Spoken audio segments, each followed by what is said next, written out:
Daryl has had his hair cut. Oh, lovely. That's when he nipped It's out. all gone. Handsome Daryl. 4 months of lockdown. All gone in one shot. You should disciple. Your brother said, you look like disciple Daryl.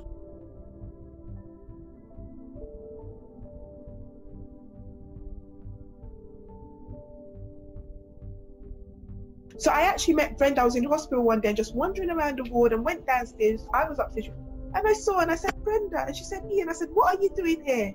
And she said, they got me, and then I went, they got me too, friends. And we didn't even know we were in the ward together, but yeah. She was upstairs, I was downstairs. Wow. It was just weird. Amazing. We were both there, and we didn't know. Talked about the light at the end of the tunnel, the light in the tunnel as well, which is quite interesting, in those little encouragers that God sends us by way of people and the way things happen sometimes. I was dealing with a lot of the emotions around the abuse and stuff like that. So that was quite difficult, and it brought up a lot of issues. And that kind of affected my mental health as well. Because I had issues of unforgiveness, hatred, and that kind of thing, which wasn't helping me, you know, to cope. I'll be cycling, doing, you know, and not stopping. And then I'll have bouts of being depressed, where I don't want to open the door, don't want to answer the phone. You know, I find it difficult to cook, you know, where I'd have to get takeaways in. You know, I have days where, you know, I was struggling to do my normal household tasks. I'd have washing piled up, dishes piled up. Yeah, floors are being waves. Yeah, waves. Going up and down. You go up, you go down, you go up, you go down. Any moment you can crash. Yeah. You could crash, you'll be forced to rest, or you have people saying, what are you doing up so late? You heard it go. They see it for your timeline and they see it happening. So I have some folks say, you can get your sleep.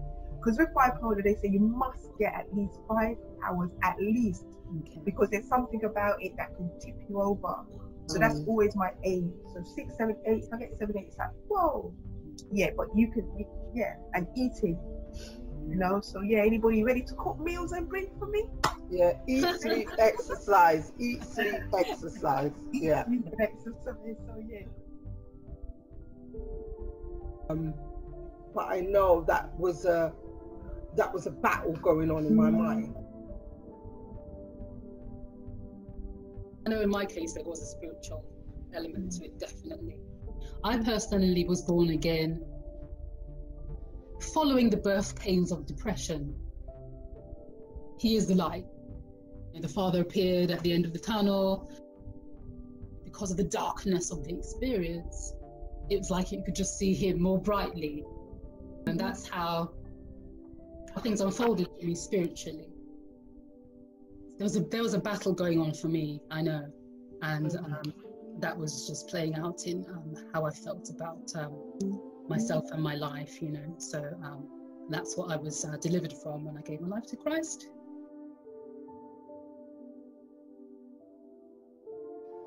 That was 8 years I was indoors here, and that for me definitely was spiritual.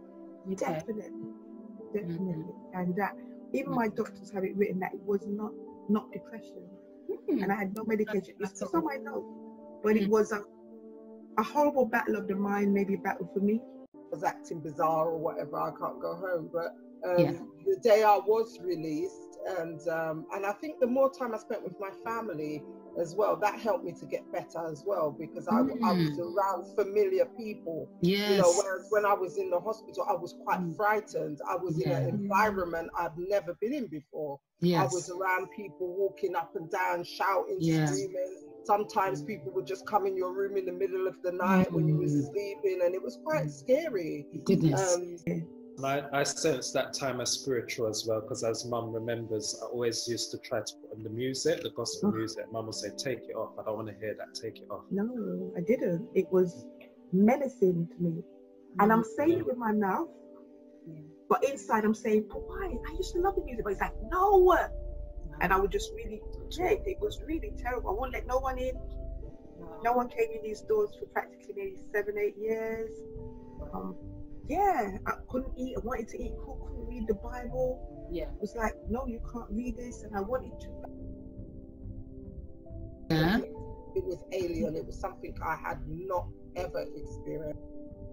I would say that time for me was a bit more difficult. I described it as, for me, it felt like a game of Tetris. I don't know if you know the brick game, Tetris, and it's the building blocks. You have to slot them in place.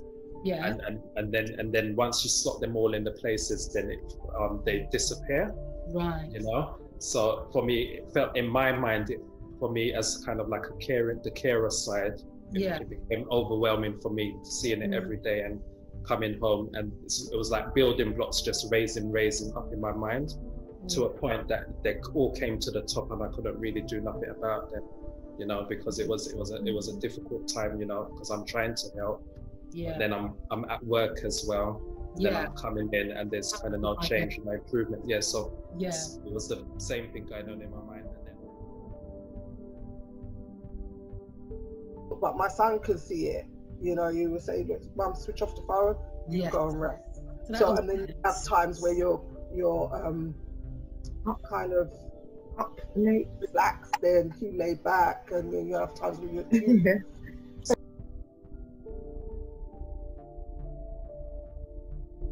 Brenda, would a good analogy be then that you're cycling on a bike and you know you need to get off, but you're still cycling anyway, and the bike is just going and going and going, and you're going at speed, and you know you're going to hit danger, but you can't jump off the bike. Yeah, just very good analogy. Cycling. And a lot of times people don't realize the spiritual side and ill mental health, but I think that is being played out as what we call the great controversy about good and evil as well. Yeah. And if you look at even to the Bible, we could see those things. Yes. Where people, they would have said foaming at the mouth, throwing themselves out as mad or menacing, that they were delivered from certain things. Yeah. And even in the physical, there was a lady in Luke that was delivered, and when people were annoyed that Jesus had delivered us, he said, "Should I not have delivered this daughter who the enemies had bound over, the crooked lady, for 18 years. Yeah. So some illnesses are named as physical, but they're on the spirit. So there's.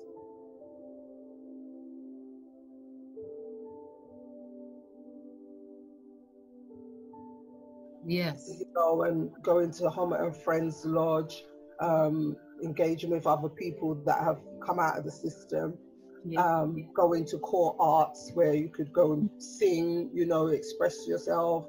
You could sing, you could paint, you could you know, socialize with other people that have been through the mental health system. And I would also go to Lee House, which was another place where you could go and learn sewing, horticulture. Could be referred to the gym. Having gone through and not being in the hospital, and it just goes to show with at times there's sometimes people do need to be in. The day I was released, and I think the more time I spent with my family as well, that helped me to get better as well, because I was around familiar people. Yes. You know, whereas when I was in the hospital, I was quite frightened. I was in an environment I've never been in before. Yes. I was around people walking up and down, shouting, screaming. Sometimes people would just come in your room in the middle of the night when you were sleeping, and it was quite scary. Goodness. But, you know, it was a long process, and my mum was a big help. We had a very supportive family, and I said my grandmother was at the heart of it, because she was looking after my mum, myself, my brother. I spent a lot more time with my grandmother. Because I was just very close and attached to my grandmother, and I guess me being there, maybe she shielded me from a lot of what was going on. My younger brother Deshane spent a lot of time with my mum. He was always with my mum, and he was very protective of my mum and was looking after my mum. And but we was a close family, and also the fact of my her faith as a Seventh-day Adventist, and introducing us to the church and taking my brother and I to church, you know, on occasions as well, on Sabbaths. you know, all of that played a part in keeping us together. Yes. But the day I was discharged and I could go home, that was the day that the real work started. I must do this. And even at one time on my bedroom door, I had a, like, what do you call it, a first aid box. Yeah. You know, you'd have your plasters, your this and that. But it's like a little house. It's just a picture I drew. But like in the little rooftop, it might have the plot. It might be like, I must, and I put must die. Helped. Another one that had helped was there was one by T.D. Jakes I read as well. Woman Thou Art Loose. Woman Thou Art Loose. Yeah, Woman Thou Art Loose.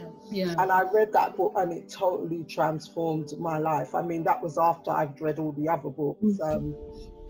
Louise Hay, I used to do a lot of personal development on myself, you know, to change my mindset, because it was quite negative at that time. But I was determined, you know, that I wanted a better life for myself. But then, because it was just us two, and we're protective of each other and not really letting anyone in, it became too much. You know, so you had to take some self-care measures. Yeah. And reading that book gave me exercises to do where you'd have to look in the mirror and say, I love myself. And I used to find that difficult to say, you know, but after I kept doing the exercises that the author had written in the book to do, that was where my confidence started to grow. There was the book, Feel the Fear and Do It Anyway. And even like Sister Brenda said, affirmations, I find it hard. Look in the mirror and say, you know, I am a beautiful person and I'm worthy to be here. And we would tell people, you have to do that. You have to look in the mirror, you have to say those things, even if you don't believe it, say it. And I remember when I was told, because a friend at first, he started to talk to me about all these things and always come back and say, did you look in the mirror and do it? And I said, no. I remember the first time I did it, I said, like I said his name, like, Darryl said to look in the mirror and say, I'm a beautiful person, I'm worthy to be here. But it was, no, you have to say it. And then it's almost like by beholding, you become changed. Yeah, you begin to believe it. Yeah. Woman in Your Own Right. And I read that beautiful book, Scott and Peck. Okay. And as I was reading, I was trying to implement, but I found everybody played a part. The postman who was smart, you all right, love, better day? That would make me feel okay. So there was little bits of things people do that they don't realize. Yes. You know, like somebody could just say something, Mina, you're having a crappy day, they just want to go indoors. That was where my confidence started to grow and I started to feel better about myself. And then I was able to go out a bit more, because I didn't want to go out. I didn't want to be around people, large groups of people. I didn't want to be around that.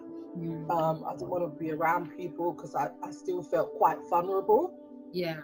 And so, but after I started working on myself and trying to improve my mindset and change my mindset from being negative to positive, I started to feel more confident.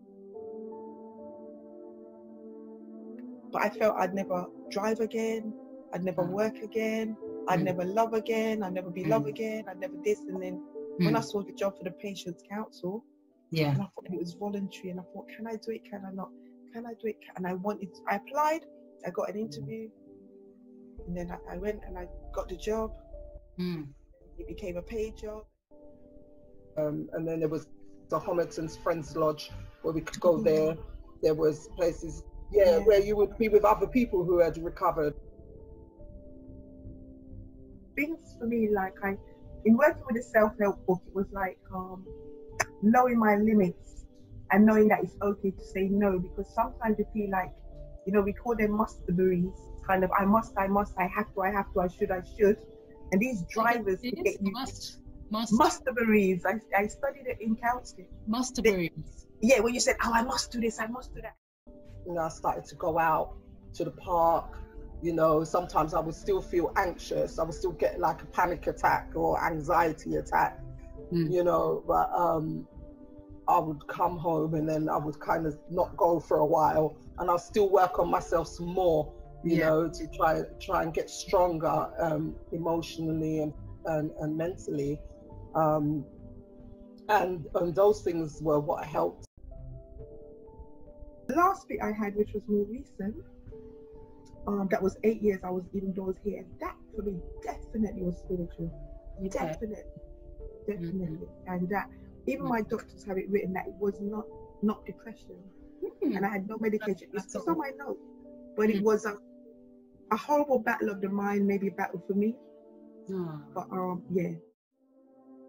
I sense that time as spiritual as well, because as Mum remembers, I always used to try to put on the music, the gospel music. Mum would say, "Take it off. I don't want to hear that. Take it off." No,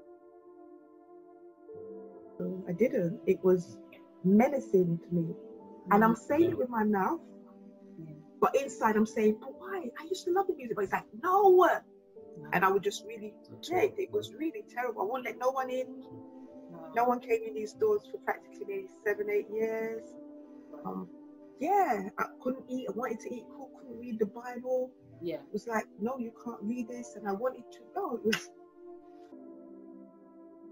And then I would try to spend a lot more time out, like going to creative writing groups or going to watch a movie, because that will get my release or free my mind a bit. Do you get what I mean? But then when I'm back home, I'm doing what I can do to try and help. Even though I wasn't, like, as you say, like born again, I had this awareness more so of God, but I really felt that He was for me. And I remember I used to get the boys to sing this song, just keep singing Jesus songs, let's just keep singing. And then I guess after coming out of the hospital, like my mum was there supporting me, family and friends, but and my mum used to always tell me, she used to say, them down there pray for you, you know, them down there pray for you. Every Wednesday they're down there, and I didn't understand what she meant until I actually started to go to church. That every Wednesday they would be praying for me. And then I was saying, I really want to know. And then I saw this competition in the All Nation or the Voice newspaper, and you could win a gospel CD. So I filled it out, sent it off, and nothing happened. And one day it was a knock on the door. I opened it, and it was a CD, freely given from Seventh-day Adventist chorale singers. And I was like, then I started to visit, and I was searching for churches, or God was leading me, and I'd go to this one and go to that one. But the thing with me, when I go and I hear, and Brenda to say, we'd write down, we search for ourselves. Reading that book, Woman, Thou Art Loose by T.D. Jakes, it really transformed my life. You know, it made me see things from a different angle, to see that, you know, God loves me and God cares about, you know, what I go through and what I experience, and that, you know, there's healing available to me through Him, you know, and that made a huge difference to my life. That was it. And I told Brenda, and she started to visit, but she had a faith background way before me, and it didn't take her no time. And she said, I want to give my life. So she got baptized before me, and I was like, I brought her in, and she's got there before me. I want to be in that pool. But it had to be my conviction. And about 4 months later, in the October the 24th, 1998, and it was the best day of my life. And and there's one thing that God said to me as well when I came out of hospital. He always said to me, well, I believe it was him, you will never go back in there the way you came out. And it was a weird thing to hear. When I got ill after these last few years, again 8 years, and even people say, do you think you need to go into hospital? And I said no, because I knew, and I had a made up mind. He said I would never go in there. You'd never go in there the way you came out. But what I came to believe, understand, is I did go back in there, but I went to work in there. I was employed to work in there. So I ended up working along staff and, you know, psychiatrists, because we were the patient's council representative. We'd visit them on the ward, they'd bring their complaints, we'd go, we'd talk, then we'd have meetings and say, well, so-and-so has it, so-and-so. Their home leave, you haven't. So, and it just took us places.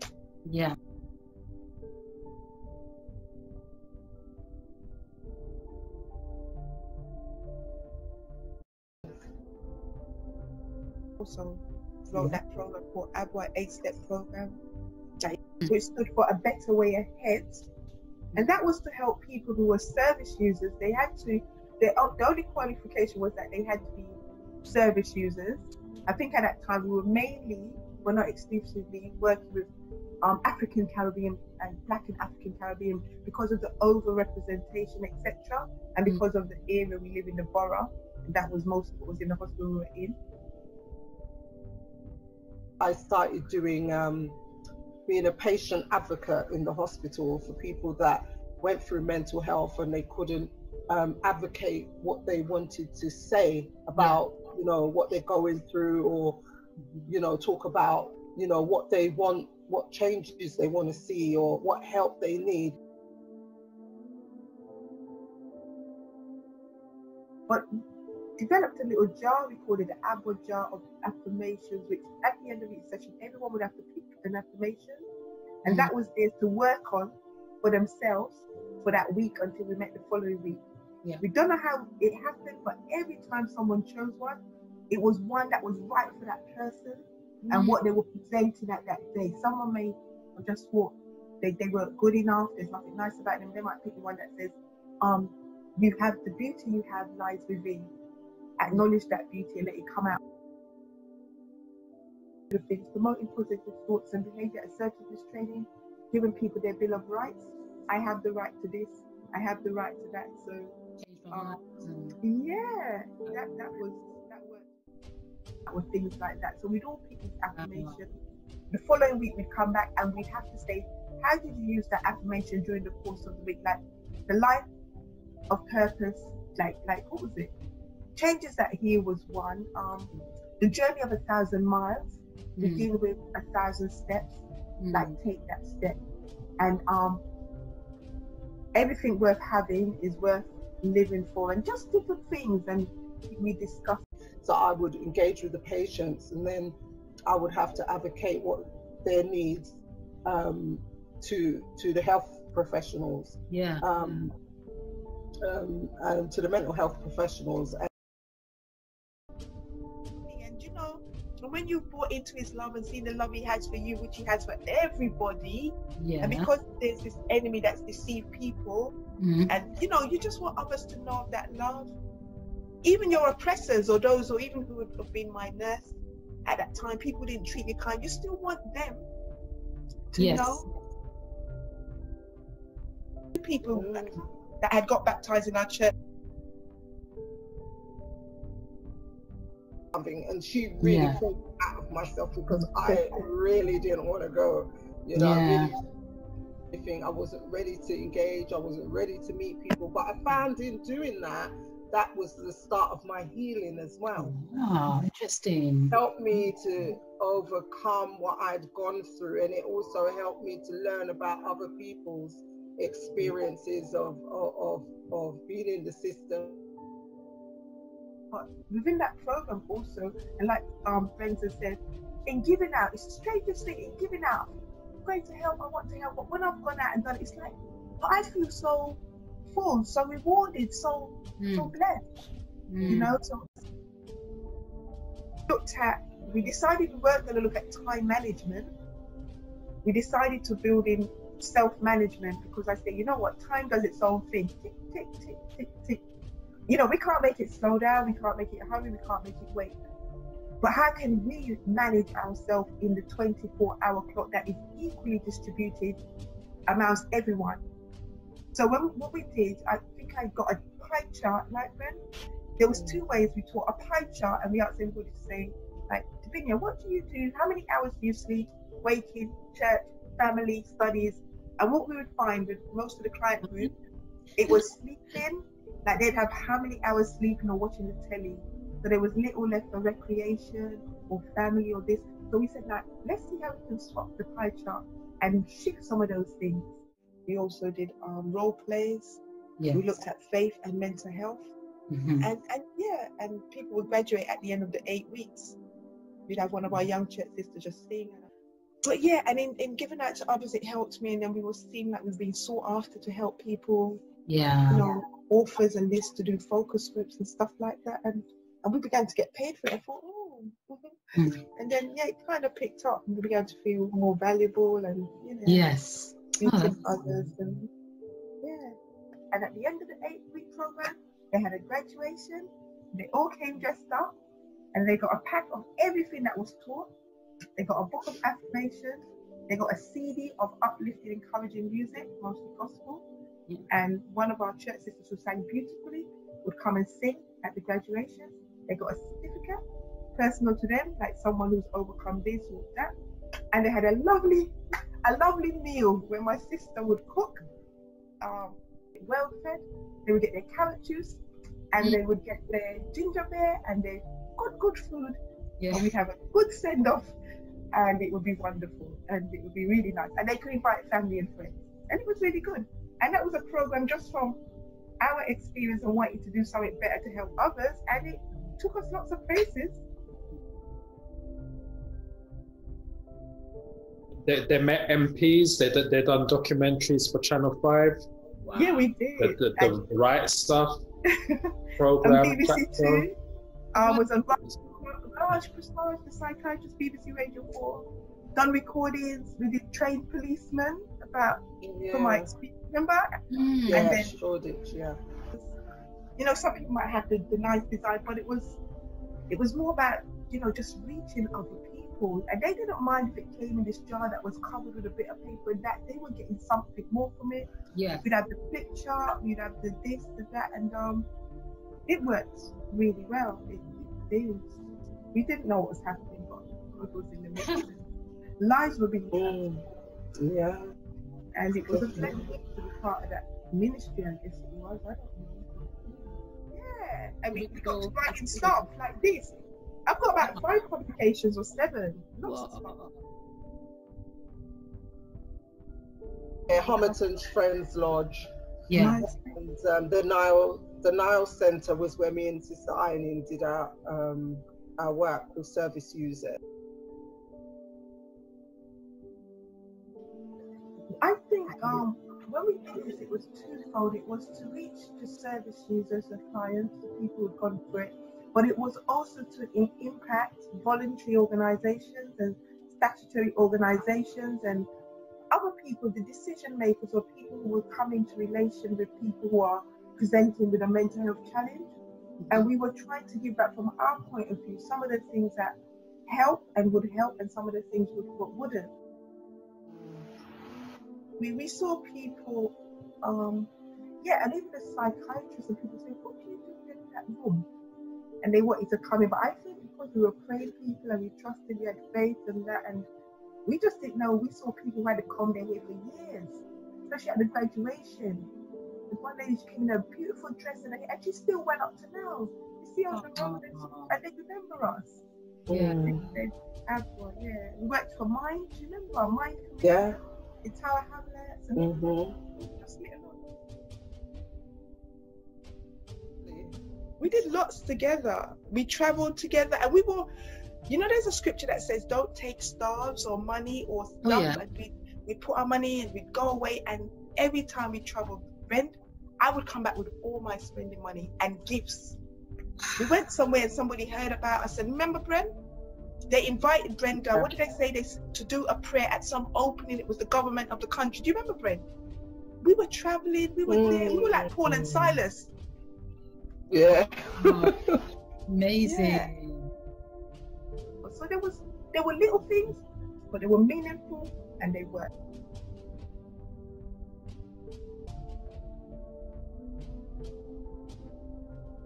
We met someone who had mental ill health, and people say he was possessed with something, but we just met him and we were talking to him and we saw his countenance literally change in front of us. Yeah.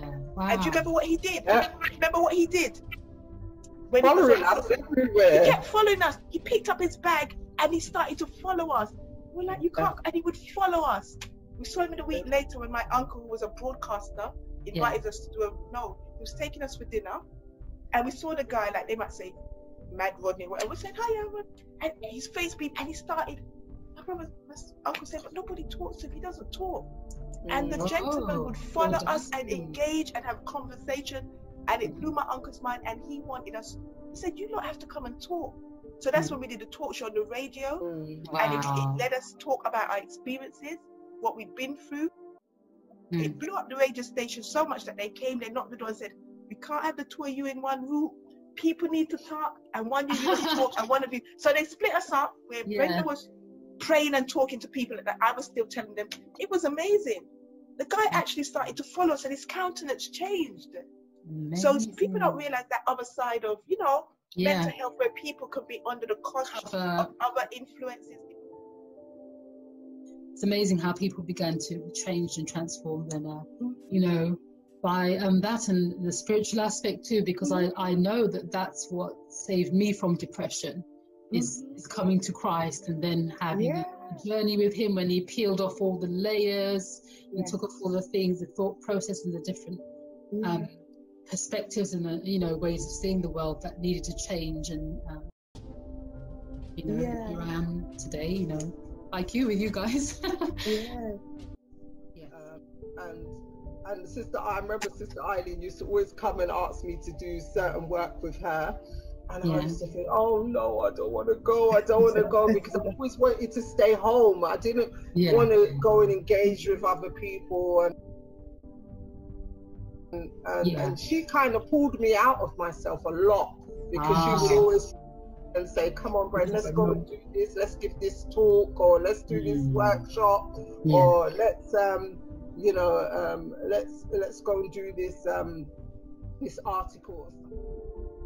Oh yeah. We've had experience of that where we've rebuked and people. Really. So yes. We knew that, and we and that's why there was an incident, and Brenda was the person I called and said, we need to do this because we believe. And I believe that's why a lot of people in the remit of ABWA in the room, that the doctors were saying, what do you do with them in there? But we went in there, we prayed, we trusted God, we were new converts, we believed. We were told not to pray. We were told by the people in place, don't pray, don't bring up. But the clients would say, are you Christians? Yeah. Can you pray for us? We're like, all right, we're going to pray, and we might lose the job. But here were people who have been restored, who've gone to study, work, have families, and we were like, something is happening in that room, but we didn't realize that God was working in and through us at the time. Definitely. Oh, definitely. A bit that overlaps, I think. There, and a lot of times people don't realize the spiritual side and ill mental health, but I think that is being played out as what we call the great controversy about good and evil as well. And if you look at even to the Bible, we could see those things. Where people, they would have said, foaming at the mouth, throwing themselves out as mad or menacing, that they were delivered from certain things. And even in the physical, there was a lady in Luke that was delivered, and when people were annoyed that Jesus had delivered us, he said, should I not have delivered this daughter who the enemies had bound over, the crooked lady, for 18 years? So some illnesses are named as physical, but they're on the spirit. So there's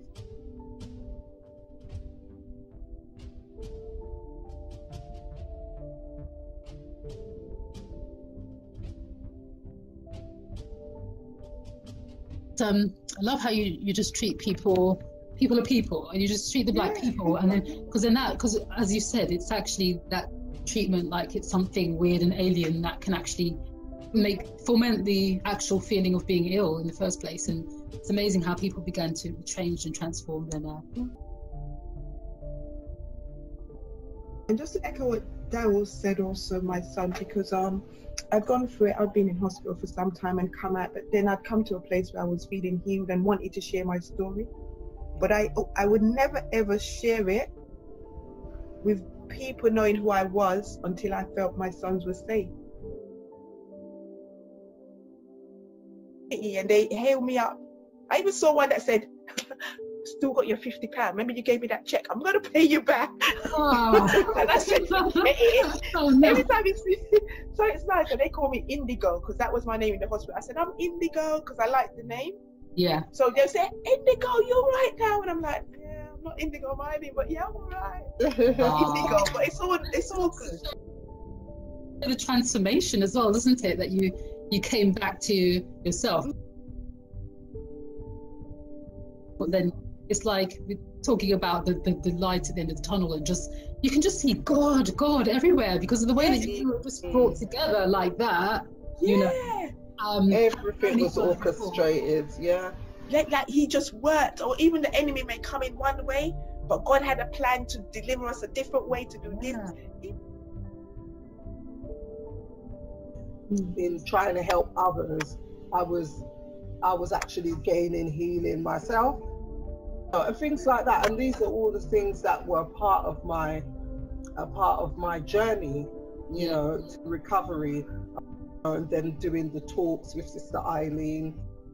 Yeah, we did lots, you know, that impacted change. We did ABBA for a good few years, 5-6 years, I don't know, and we saw lives change, didn't we? We saw lives. It's needed. It's definitely needed now. It was amazing. Yeah. But ABBA is very much in me. ABBA is when I meet someone on the road that has that need. If I fly across, people will look at the window and say, "You're talking to him." I might buy cream for someone they had. Is trying. Yeah. And bought that for them, or buy it and sit down and have a meal. It's fine. Yes. But, so it's very much in me, and all the things and the skills we learn is.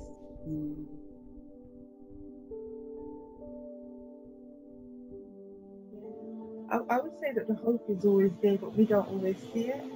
It's a bit like when it says hope is the substance of things. Hope for the evidence we don't see. Because when you're in that dark tunnel and it's you and your darkness, it's really dark. One day you might do one little thing, even if it's wash your teacup out, and you're doing something that you didn't do a few days ago, it's still progress, and build on it, keep building, and truly believe that nothing stays the same forever. Hope, and the light does get brighter, and the cloud does move, it will move, and change will come. And changes that really will come, and your life can be turned around like mine has been, from pain to purpose.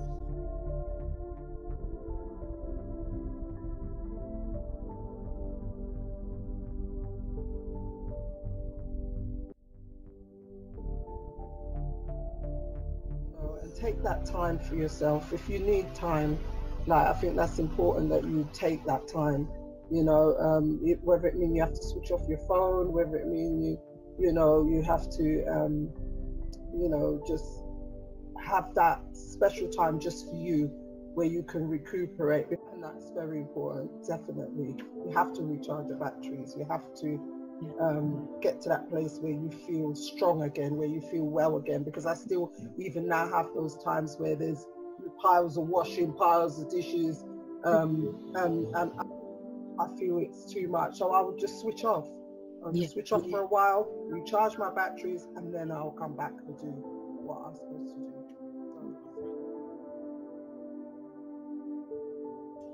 Mental health is no respecter of people, no respecter of colour, no respect of size, no respect of status.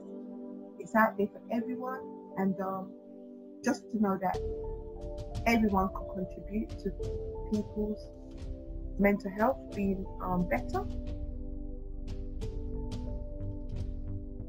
This idea of us preparing to be a safe space as we come out, as individuals, as groups, as churches, as workplaces, and what have you. I think it's important, coming out of lockdown and just wanting to be. We need to focus on being a safe space. There's been so much that's been happening. You just have to realize that whoever else has mental illness, that it's not them, it's a condition, and it's an imbalance where something has gone wrong, and it's not them as a person. The real person is still within, but there's been some balance or some chemical imbalance that's just happened. Just find someone you can talk to, find someone that you can share your burdens with, because a lot of times when you can't talk, it becomes too much. That's what leads to it becoming worse, because you're trying to manage all of that by yourself. So you need someone you can talk to, you need someone that you can confide in and share what you're going through, and they can support and encourage you, and and help you to access help if you need